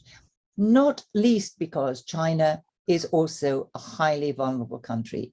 Most of it, the highly developed infrastructure, is in climate vulnerable regions. Think of the Pearl River Delta, think of Shanghai, think of Tianjin. These Delta cities are extremely vulnerable. And in any event, China suffers from imbalances in its natural resources, which are very constraining. So in the north, there's a constant shortage of water, constant extreme floods in the south. And all of these things are going to be negatively affected by climate change, along with the cryosphere of the Qinghai Tibet Plateau, which is the source of the Yellow River and the Yangtze River. So this vulnerability in terms of China's future prosperity and future development also became a factor. And this all coincided with the moment when China's rapid catch-up industrial model was running out of steam. And China was getting to that point that all the previous tigers had got to, when you say, okay, we've done the rapid catch-up phase, we've moved people off the land, we're beginning to lose those first mover advantages, and we have to move up the economic value chain and up the technology chain. So all of this coincided to begin formulating a new industrial policy, a new economic policy, and a new focus because of climate change, because of the opportunity climate change represented and the threat to China, on low carbon technologies. So from the beginning of the 12th five-year plan, we see China's investment and focus shift into the kind of technologies that a carbon-constrained world is going to need to make that energy transition. And at that point, China buys directly into an investment in a low carbon world, because it wants to be the primary supplier of goods and services to that world. And that remains the basis of the industrial policy. That doesn't necessarily mean that domestic mitigation is going fast enough. This, if you like, is one branch of the policy. But at the same time, China begins to develop techniques and develop the administrative capacity, if you like, to count and eventually mitigate its own emissions. So again, you see a series of targets which are not necessarily directly productive of mitigation, but do lay the groundwork. So energy density, for example, is a favorite target, and we've seen that ratcheting up through the 12th, the 13th, and now the 14th five-year plan. So China's putting in place the mechanisms by which this transition would be made. And at the same time, it's investing enormously in its own renewable sector. So not just renewables, wind and solar, a huge growth in installed capacity, but the full range, including nuclear and perhaps more controversially, hydropower. All of these get a lot of attention in these plans. But China had gone so far down the fossil fuel route that it takes a long time to turn this tank around, and coal is still the dominant fuel. Now, one of the co-benefits of China's investment in renewables and China's capacity to manufacture at scale, China's efficiency in organizing supply chains and so on, China has brought down the cost of solar and other renewables for the rest of the world to a point where it is now cost effective in most geographies, more cost effective to think of establishing renewable systems from scratch rather than going through the high emitting, high carbon route. There are other complications. It's more complicated to manage a renewables grid, but nevertheless, in cost terms, the old argument that was still very much around and one still hears, that a developing economy needs coal because it needs that kind of energy to fuel its development, that need no longer be a real argument, because it is now, for a start, they're risking building stranded assets, but also the technology exists and it's a cost-effective technology thanks to China's ability to manufacture. And in the big moment of the evolution of China's own climate policy, of course, in 2020, Xi Jinping pledged at the United Nations to a target of carbon neutrality by 2060. The emissions peak before 2030, frankly, was not new and is a rather soft target, which was on the table in Paris. However, the carbon neutrality by 2060 pledge was new and was important, because from that point, we would anticipate that China's policies align with the 2060 target in mind. It was a bit of a disappointment that we didn't see that in the 14th five-year plan exactly. However, I think there are other factors at play which made the 14th five-year plan perhaps more cautious than some had anticipated. I just wanted to mention eco-civilization, because this is another aspect of, if you like, the industrial and economic policy and the shift in priorities that we've seen in China from develop first, clean up later. This, if you like, is the cleanup mode, and this is an attempt to put an economy on a sustainable pathway. This is very much associated with Xi Jinping. It is embedded in the constitution, and we would expect it eventually to inform most industrial and economic decisions. This will take time. However, what has happened is that picture that I painted of a very weak environmental protection agency has pretty much been transformed. Since 2012, we've seen an evolution of the administrative capacity, not only to count and perhaps mitigate carbon emissions, but also to deal with industrial pollution, to deal with water and air pollution, soil pollution, to regulate companies and to punish companies that are serial polluters. And the rather forlorn Environmental Protection Agency is now a pretty powerful Ministry of Ecology and Environment, and it has climate change under its in its portfolio. So it's being created as an important vehicle for a new approach embedded in Chinese industrial strategy. Now, has it gone far enough? Well, no, it hasn't. But then, as Nick said, nobody has. But it is, I think, the important message is that in this relatively short time, there has been an important shift in Chinese priorities, in how you measure progress, in how you measure prosperity, in how you assign value within your economy and within your society. And I don't expect that to go backwards in any way. So I will stop there. Oh, and I just All right. So that's there's several discussions that occur in that seminar, which we will play over the next few weeks, and I think it'll give you a better and more nuanced understanding of different perspectives in depth about the Chinese climate change policy that is underway. And one of the presenters, American, later will talk about why he argues that the rising tensions between the United States and China actually is hurting the ability to have some common sense global climate change policy. And we know, for example, that the defeat of the Build Back Better policy will have an impact on global climate change policies, because all those measures that were designed to bring the United States in compliance with the different agreements are now in jeopardy. But anyway, just wanted to share that with you guys and move on to the next story. So, Jim, before you move on, let me just ask, could you please give us, how do we get to that seminar? That seminar is held. It has been up at the Transnational Institute, which is located in Amsterdam. Well, we're not going to go there, so how do we get to it on the internet? It's 6 seminars that happened over the past several months.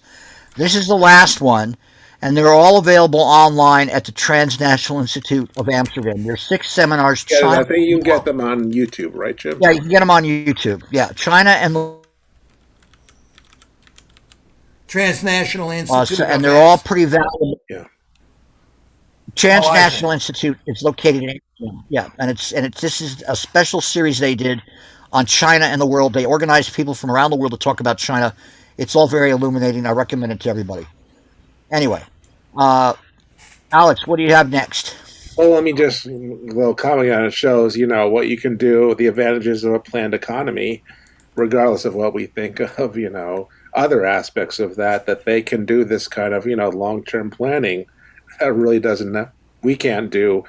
Well, we have planning, but it's, it's planning for maximizing profit, not for social. But yeah, so let me, I have this clip, kind of more of a philosophical, look at Paul again, well, Jim probably knows David Harvey more than say Ken. So let me just explain who he is. So David Harvey, he's professor of geography at the CUNY Grad Center. I think he's professor emeritus now. He's, of course, a Marxist geographer. So he's very interested in the connections between geography, places, city planning kind of thing. But again, within a materialist understanding. So I found this. So again, he does this with Democracy at Work. He does this podcast, Anti-Capitalist Chronicles.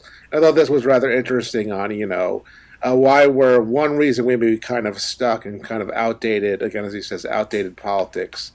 Because again, especially the kind of ideological habits in that keep us from, adopting new policies in politics. So I thought this was interesting to play. I've only put it full screen.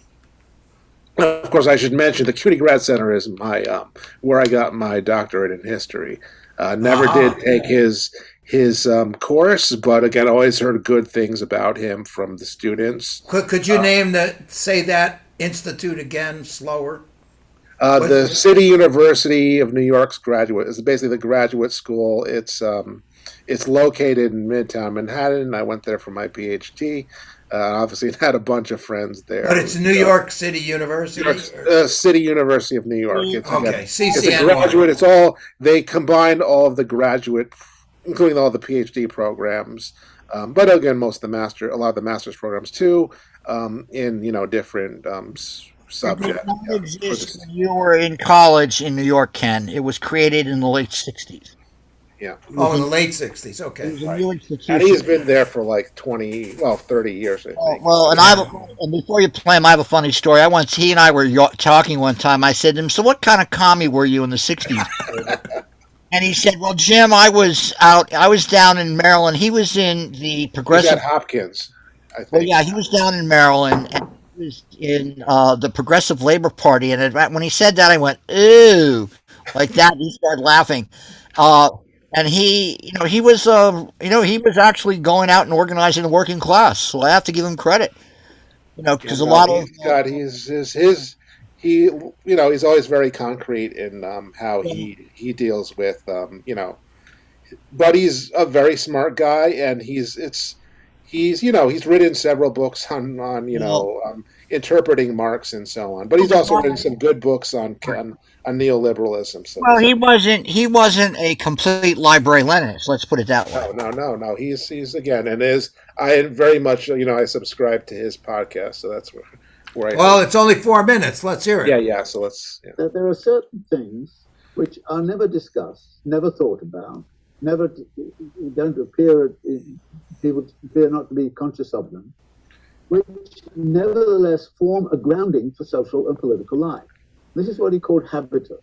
They are the hidden things which we take for granted. They are what Gramsci called common sense. They're so common sense, they seem natural.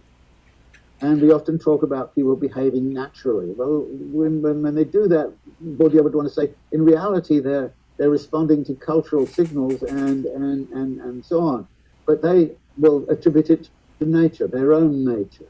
It is in their own nature to be this way. And so habitus is a very interesting kind of concept, because it then leads into this question of, okay, what is the habitus of neoliberalism, and how does that habitus actually resonate in the world? And again, it comes back to this notion of individuality and difference, and how difference should be thought about. And I think about this when I sort of working myself. Something occurs and I immediately translate it in this way or that way. And then I say to myself, well, no, it's not really this way or that way, but that's the habitus at work. And all of us, it seems, have undergone a change, not only in the conduct of conduct, but also in the habitus. And there is a neoliberal habitus, if you like. And this struck me a great deal in the other direction, because back in the 1970s, about 1972 or 3, Richard Nixon, President of the United States, was faced with a whole wave of anti-capitalist legislation in the Environmental Protection Agency, the Occupational Safety and Health, Consumer Protection, all those kinds of things. And he was signing all of these into law.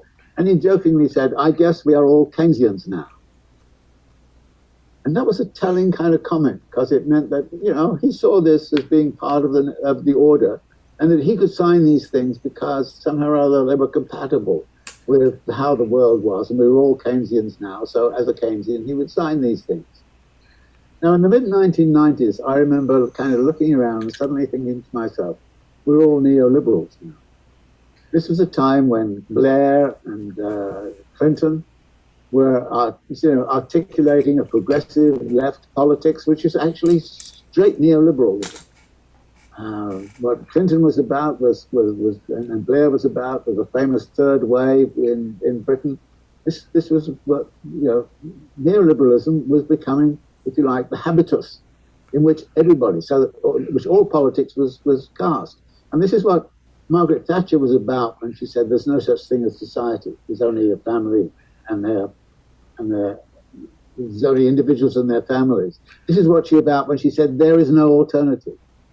And when the perestroika came and the world, was changed, and that, Margaret Thatcher said basically to Gorbachev, she said, "There is no alternative." And that inevitability, that kind of almost, it is a fact of nature rather than a fact of politics and culture and all the rest of it. It becomes terribly important. And this is when neoliberalism becomes embedded in our consciousness, embedded in our subconscious. And that makes it extremely difficult to get out of neoliberal ways of thinking, even though it's lost its political legitimacy and it's lost all kinds of other things, even though it's just done that. And this is how I see things going on in the United States right now. Okay. Right. So he's pointed there again. Yeah, we've had our socialist lecture for the evening. Yes, but it's the one thing to I think we need to think the ways we're we're not imaginative when it comes to looking at how change might be possible, which I think Dennis very much always tries to remind us too, that a world beyond capitalism, I think, in my opinion, I think Dennis would agree, there has to be something better than this one, and not in the afterlife only. So I'll shut up there and Ken, whatever clip you had. Oh, okay. So no, Jim, you got another clip you want to come up with, or you got comments about this? What was the gentleman's name again? He's Professor David Harvey. David Hartley. Okay. Harvey, Harvey. David Harvey. Have you ever heard Professor Corey? No. Irwin Corey? No? No, okay. Never heard him much. Okay, well, I'll try and get a clip of him for the next meeting. But Alex, do you have something else to bring up? Yeah, well, kind of going down, since he mentioned the fall of the Soviet Union, we've just passed the 30th anniversary of the treaty that officially, after the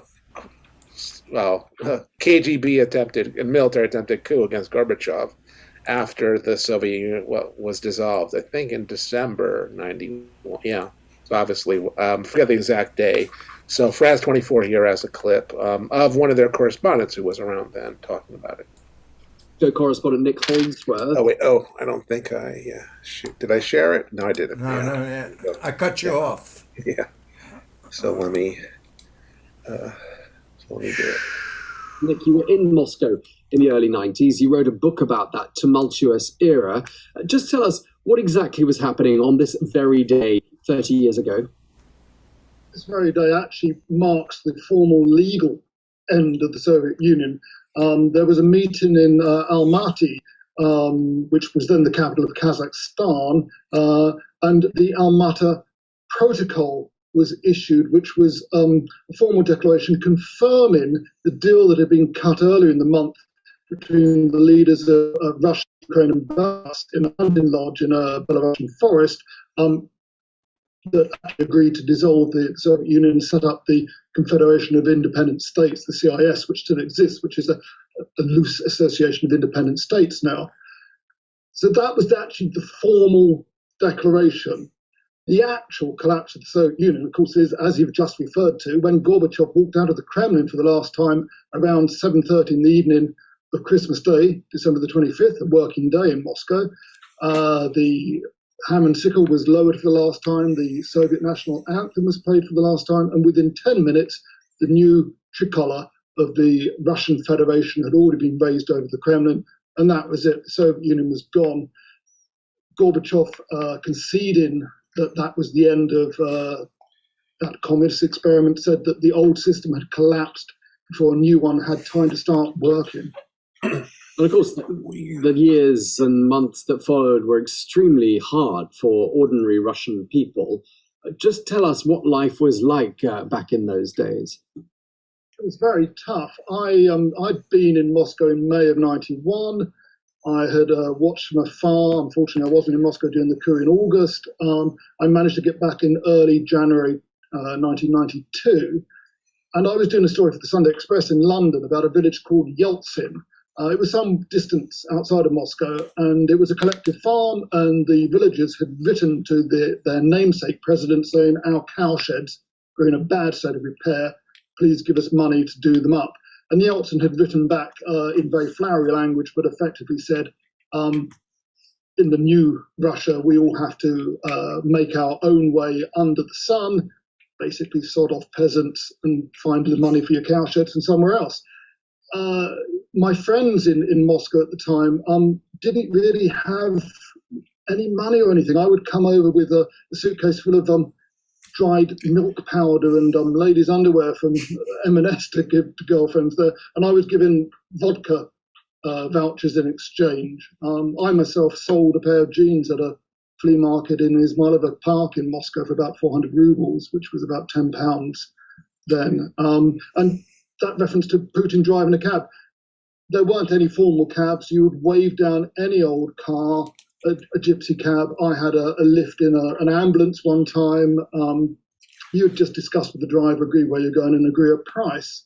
On another occasion, I paid a taxi driver in packets of Marlboro Red Top cigarettes because that was the currency. The going rate was $1 for one packet of Marlboro cigarettes. It was everything completely falling apart. It was like Rome after it had been sacked by the Goths and Vandals. It was an amazing, incredible, vivid time to be there. Very rough for the Russians. Absolutely fascinating to be there as a foreign correspondent.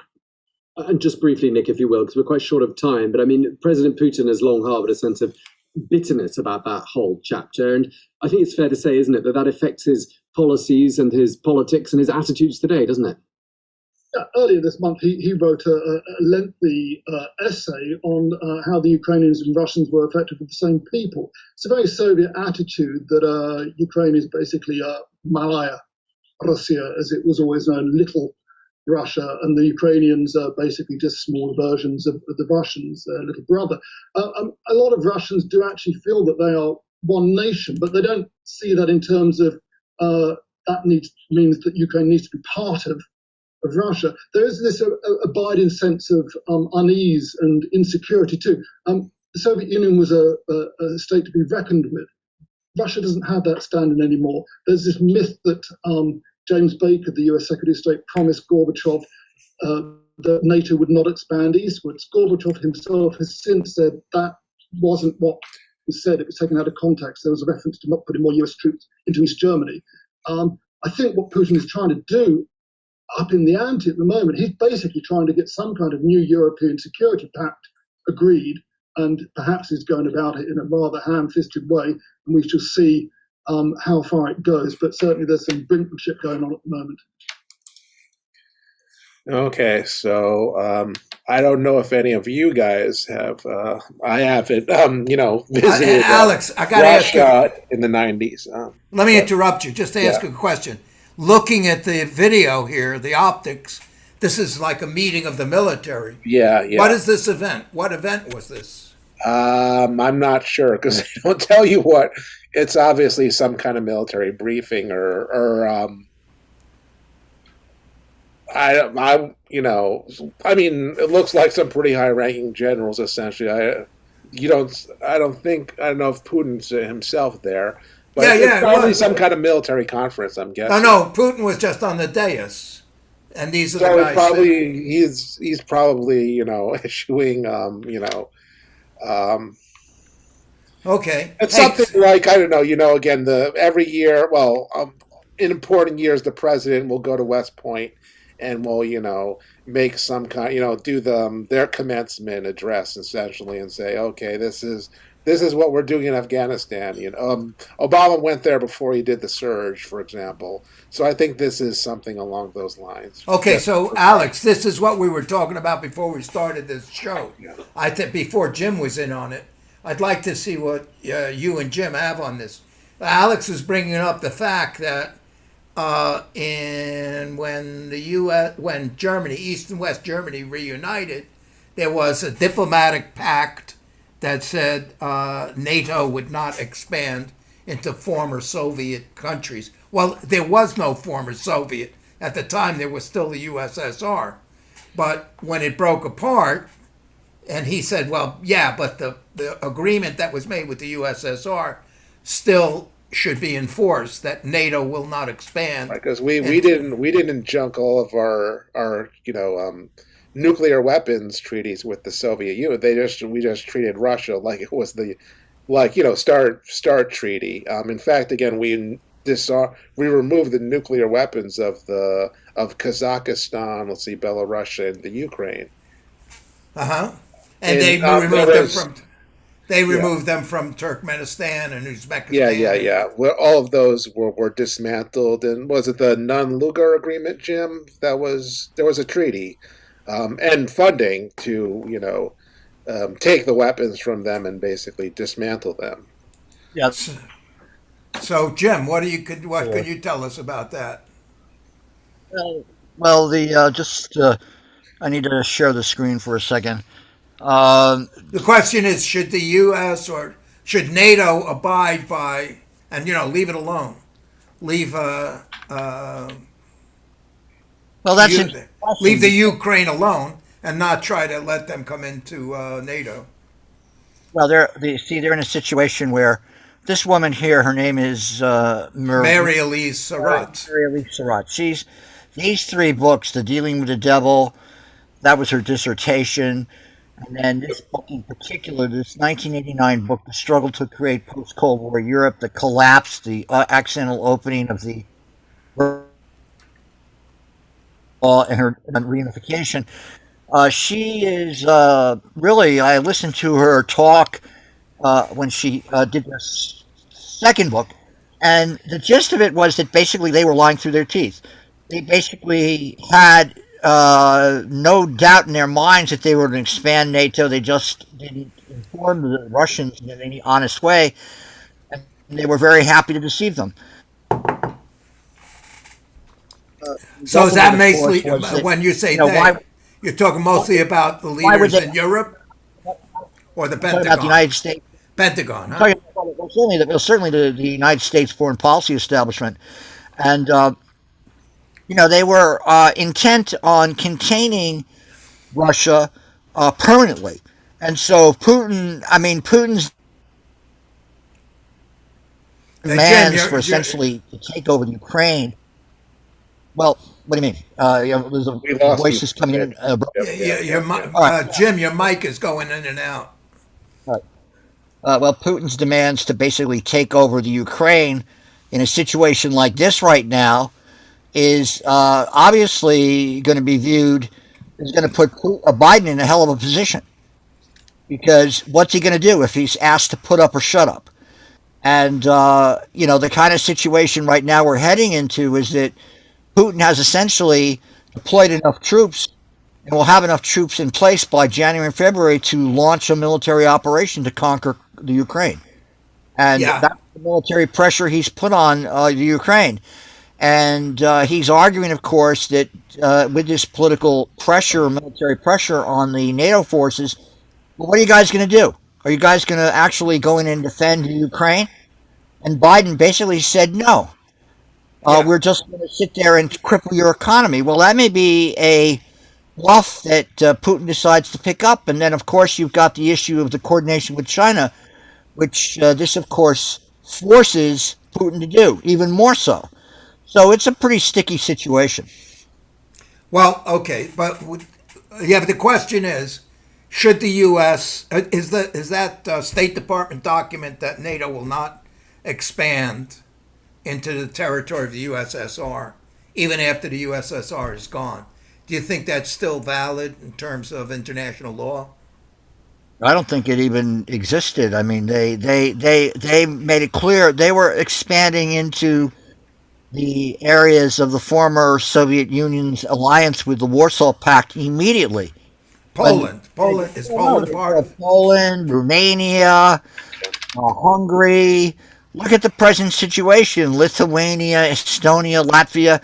All these former Latvia and Estonia and Lithuania were part of the former Soviet Union. So they were immediately made allies of NATO. I mean, Ukraine has actually participated in Afghanistan and Iraq. Yeah. So this is a pretty delicate situation, and it's one that hopefully will be handled with diplomatic propriety to avoid the openness of an outbreak of war. But I have a really this is. I don't, I'm sound innocent or naive. Why can't we ally with Russia? Why can't we work together with Russia? Say, you control this, we control that. Actually, that was the first thing that they were promised. That was promised to Gorbachev and Yeltsin, that we actually were going to consider initially including them in NATO. Uh-huh. I mean, people forget that was one of the options on the table, and that just fell for peace. Yeah, and that just fell apart. I mean, that just fell apart. Well, we have them in the International Space Station. That's Yeah, about it, right? but the reason why Mary Surratt is very interesting to bring on is that she's interviewed all the major players of this period of time. So to have her opinions, it was revelatory to listen to her talk, because she basically said that they just slide through their teeth and deceive the Russians back then. And the whole idea of including them in NATO was a bunch of bullshit. They were basically like using that to lull them. And that's the impression you got from listening to what she had to say. Now, again, it's U.S. It's the ruling elite's foreign policy self-interest that was at play. I mean, from their point of view, it was good to do this, because what did they do? Their objective was to contain Russia by surrounding it with puppet allied buffer states that are allied to the United States. This is like Dulles and no. Cheney and some of them talked, like Brzezinski talked further, because he's he has the whole Brzezinski talked about literally breaking up Russia. Well, yeah, but we're talking to dismember it. Brzezinski imagined it, but this is when it actually happened. This is when the Bush 1 administration and Clinton were in power. And so these are when these political processes folded. But, Russia is basically barking back. And when things happen in former Yugoslavia, that's when the Russians started to reconsider, even under Yeltsin. Okay, so international the famous confrontation at this one airport. Okay, here, naive question number 2. What form of government exists in Russia today? It's an authoritarian regime. Managed democracy, whatever. It's a democracy, right? It's a managed democracy, That's a managed democracy. It's authoritarian dictatorship using the facade of controlled elections to maintain its power. It's as simple as that. Okay. It's a totalitarian government pretending to be a democratic. Well, they do have little openings, but they certainly have suppressed them. I mean, Putin has, look at what he's done to his opposition. He sends off people to stick them with poison in England. Right, but there's no communistic. China is still more communistic than Russia. There's a communist party in China. In Russia, they just are the biggest opposition party to Putin. Yeah, they're actually a minority party. I mean, he's a radical nationalist. He's a czar. Remember, he's a KGB officer. Yeah. And so a lot of those guys basically transferred the wealth to their cronies when they privatized. Yeah. Kleptocracy, right? Yeah, kleptocracy. Sure. I mean, look, I don't know if you saw that his greatest rival had put up this amazing graphic video of allegedly his pad in the Crimea. Which was like some huge, super luxurious. Oh, that turned out to be just a hotel, Jim. That was. Is that what it turned out to be, a hotel? Yeah. No, that didn't. There was, the people, investigative reporters looked into the paperwork, and there was no Putin connection on that. Okay, I stand corrected on that. Okay, because I thought that was quite hilarious when they actually were showing that. But I mean, Putin's Putin. I mean, he's to be expected as to what he does. I mean, he's somebody who will, Russia's more of a libertarian. If you want to go economic wise, Russia's more of a libertarian paradise than any European, or certainly the United States. They have a flat tax. That's what their income tax is. So.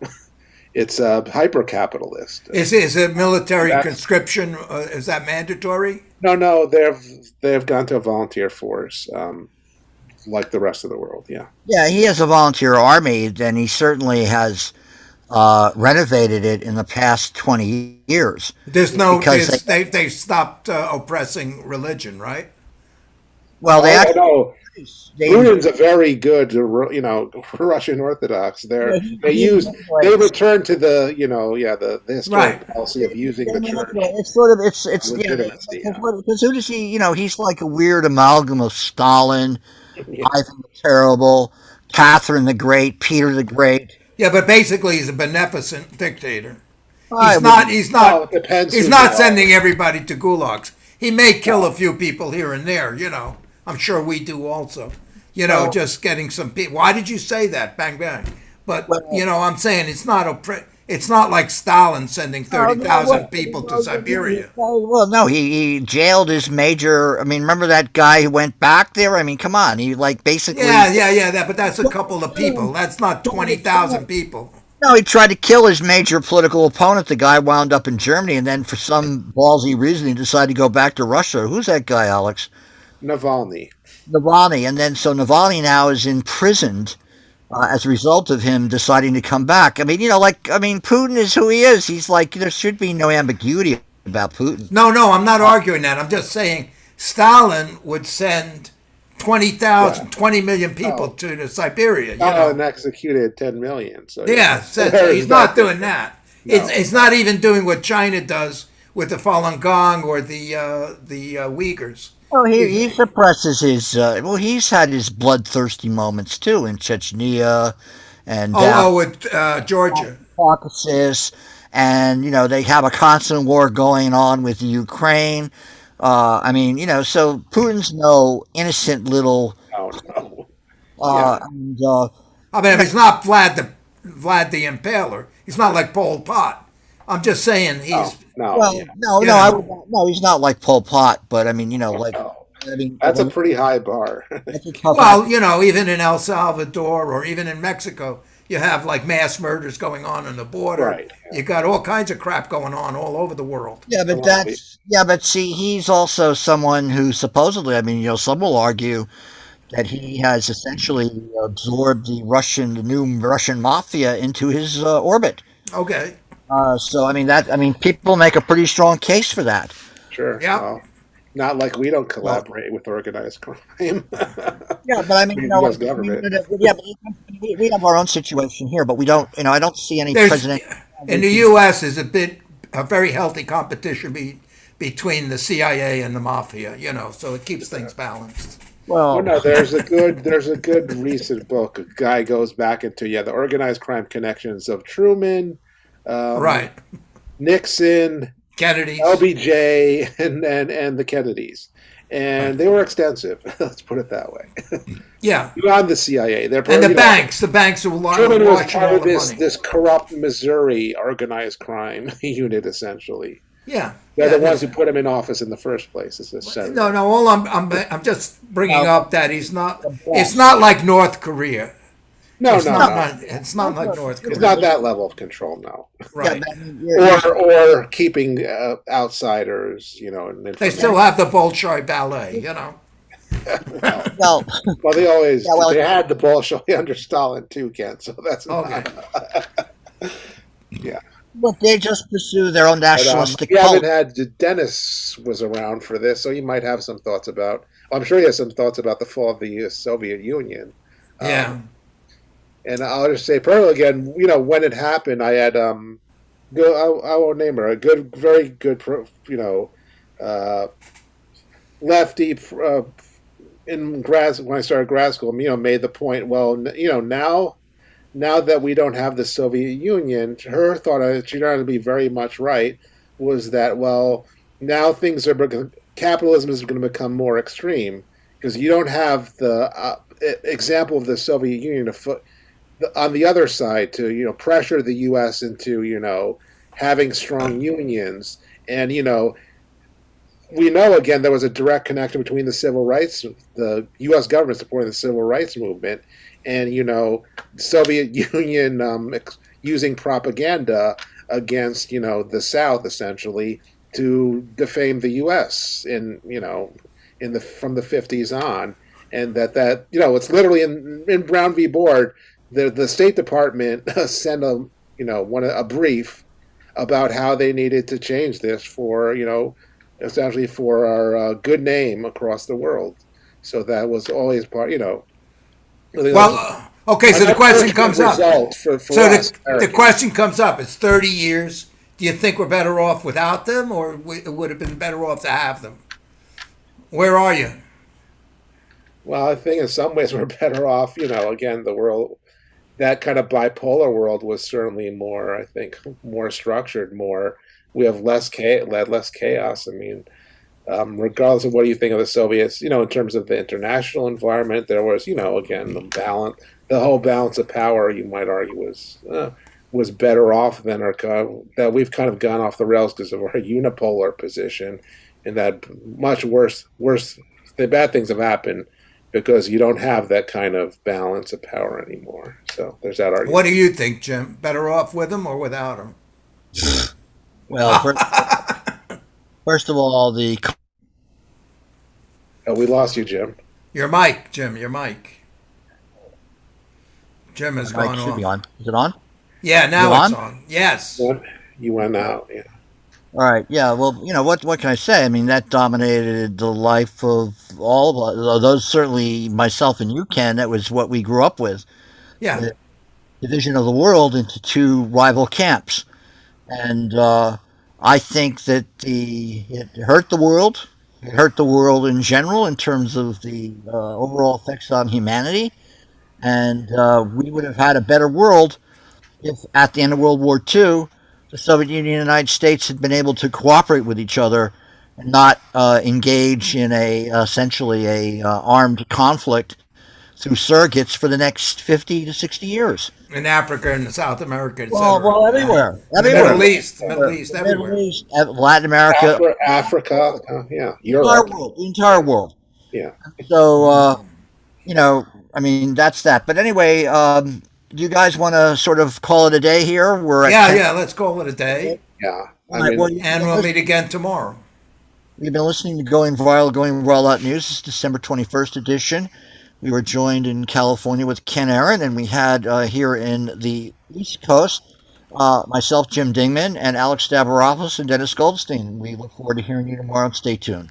Thank you so much.